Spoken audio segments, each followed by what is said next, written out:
ആഗോള അയ്യപ്പ സംഗമത്തിലെ ശബരിമല വികസന നിർദ്ദേശങ്ങൾ നടപ്പാക്കാൻ 18-അംഗ സമിതി മാറുന്ന കാലത്തിനനുസരിച്ച് ഉയർന്നു ചിന്തിക്കുന്നതുകൊണ്ടാണ് സംഗമം സംഘടിപ്പിച്ചതെന്ന് മുഖ്യമന്ത്രി പിണറായി വിജയൻ.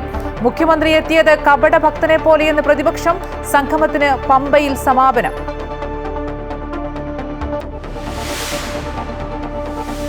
വിദേശ രാജ്യങ്ങളോടുള്ള ആശ്രിതത്വമാണ് ഇന്ത്യയുടെ പ്രധാന ശത്രുവെന്ന് പ്രധാനമന്ത്രി നരേന്ദ്രമോദി.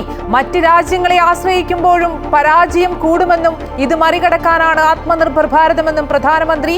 കൂട്ടിയ H-1B വിസ ഫീസ് നിരക്ക് അമേരിക്കയിൽ നാളെ മുതൽ പ്രാബല്യത്തിൽ.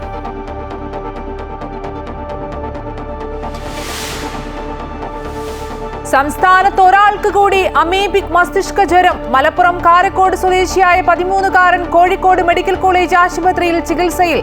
കഴിഞ്ഞ ദിവസം മരിച്ച റഹീം ജോലി ചെയ്ത ഹോട്ടൽ അടച്ചിടാൻ ആരോഗ്യവകുപ്പിന്റെ നിർദ്ദേശം.